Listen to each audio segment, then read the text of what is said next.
नमस्कार, मैं हूं रानू स्वरूप। हमारे साथ है जालबाज 2.0 जालबाज। आज चंदा जीवी है। चंदा जीवी वो लोग होते हैं जो अपना जीवन यापन सिर्फ चंदे पर ही चलाते हैं। ऐसा हम नहीं कह रहे हैं, ऐसा दुनिया बोलती है। खैर, बात करते हैं जालबाज 2.0 से। नमस्कार जी। नमस्कार। यहाँ कैसे आना हुआ? हम तो मंदिर के लिए चंदा इकट्ठा करने आए थे, आपकी टीम ने हमें यहाँ बुला लिया। अच्छा, आजकल तो खूब कमाई हो रही है आप लोगों की। कमाई कहकर इसका अपमान ना करें, यह चंदा है मंदिर निर्माण के लिए। आपको ये किसने जिम्मेदारी दी है कि मंदिर के लिए चंदा इकट्ठा करें? मैडम, भगवान राम की सेवा के लिए हमें किसी से इजाज़त लेने की जरूरत नहीं है। यह काम हम अपनी इच्छा से कर रहे हैं। अच्छा, अब तक तो लाखों रुपए इकट्ठे कर लिए होंगे आप लोगों ने। ये धर्म का काम है, इसमें हिसाब किताब जैसी तुच्छ चीज़ें लागू नहीं होती। हम आपको क्यों बताएं कि हमने कितना पैसा इकट्ठा कर लिया? ट्रस्ट तक चंदे की रकम पहुंचाएंगे तो हिसाब किताब तो रखना ही होगा। कहीं कुछ ऊंच नीच हो गई तो कौन जिम्मेदार होगा?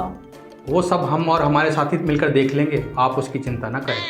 अच्छा, ये जो चंदे की पर्ची आपने छपा रखी है, इसके लिए किसने आपको ऑथराइज तो किया होगा? आप हम पर शक कर रही हैं? कोई भी राम भक्त पर्ची छपवा सकता है, चंदा इकट्ठा कर सकता है। किसकी हिम्मत है जो धर्म के काम को रोकेगा? जी, लेकिन बहुत से लोगों को शक है कि जो चंदा आप इकट्ठा करते हैं वो अपने मौज मस्ती के लिए करते हैं। इससे मंदिर निर्माण का कोई लेना देना ही नहीं है। देखिए, हम गली गली भटकते हैं, मोहल्लों की खाक छानते हैं, चंदा इकट्ठा करते हैं। उस चंदे की रकम से अगर हमने थोड़ी सी अपने ऊपर खर्च कर ली तो इसमें हर्जी क्या है? लेकिन ये तो धोखा है, चंदा देने वालों के साथ और भगवान के साथ भी। इसमें धोखे की क्या बात है? चंदे की रकम मंदिर पर खर्च हो या चंदा इकट्ठा करने वालों पर, बात तो एक ही है। धर्म पर तो खर्च हो रहा है, हम भी तो धर्म के ही लोग हैं। चंदे की रकम से अगर आप अपने ऊपर 1 रुपया भी खर्च करते हैं तो लोगों को सवाल उठाने का मौका मिलेगा ही। लोगों का क्या है? सवाल उठाने वाले वो लोग हैं जिनकी आंखों में मंदिर खटक रहा है। दिन भर तो हम मेहनत करते हैं, चंदा इकट्ठा करते हैं। अगर शाम को उस पैसे से थोड़ी सी दारू पी ली, चिकन खा लिया तो कौन सा आसमान टूट पड़ा? मेहनत भी तो हम ही लोग कर रहे हैं। लोग कहते हैं कि आप लोग जो चंदा इकट्ठा कर रहे हैं उसका एक भी पैसा मंदिर के लिए नहीं जाने वाला, वो तो आप लोग मिल बांट के खा जाएंगे। कौन लोग कहते हैं? जिनको शिकायत है वो जाएं, पुलिस के पास जाएं, कोर्ट का दरवाजा खटखटाएं।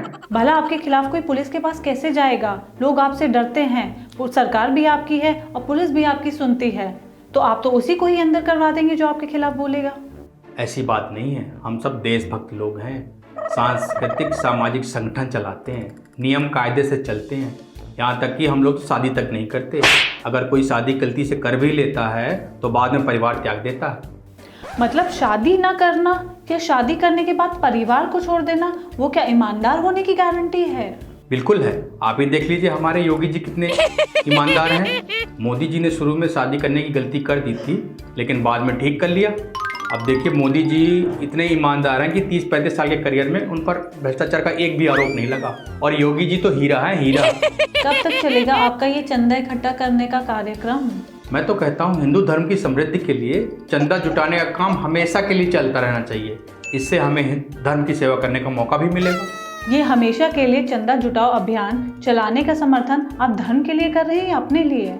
तो मैडम, इसमें परेशानी क्या है? एक बंदे ने तो चंदा इकट्ठा कर करके पूरी पार्टी खड़ी कर ली, और हम अपने धर्म को खड़ा करने के लिए चंदा नहीं इकट्ठा कर सकते? तो आप राजनीतिक पार्टी की तरह चंदे का हिसाब भी दीजिए ना। आप तो चुपचाप उस गली से निकल जाते हैं जहाँ पे आपसे कोई चंदे का हिसाब किताब मांगता है।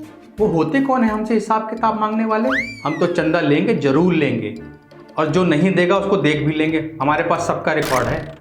ये तो धमकाने वाली बात हो गई। मतलब अब आप धर्म के नाम पे जबरन वसूली करेंगे? जब घी सीधी उंगली से ना निकले तो उंगली टेढ़ी करनी पड़ती है, दूसरे तरीकों से समझाना ही पड़ता है। ये धर्म की कैसी सेवा है जहां आप लोगों को डराकर वसूली करते हैं और सरकार होने की धौंस भी दिखाते हैं? इसमें धौंस की क्या बात है?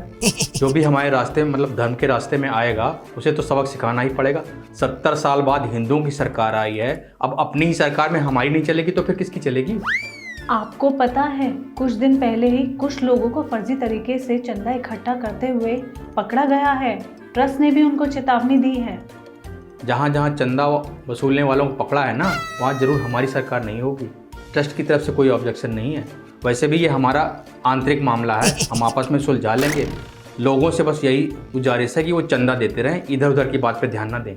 बहुत से लोग तो आपको चंदा जीवी कह के आप पे तंज कस रहे हैं, आपको बुरा नहीं लगता? ये सब धर्म विरोधी वामपंथी कांग्रेसी हैं।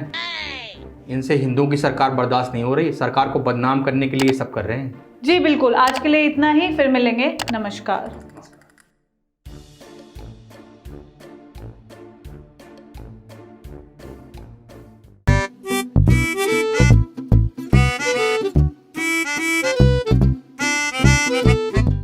और क्या चल रहा है, काम वाम कुछ हो रहा है? आपके नाम की 5100 की पर्ची काट दूँ, 1000 कमीशन है। अरे हाँ, मतलब 5100 की पर्ची कटेगी, लेकिन आपको देना पड़ेगा 4100।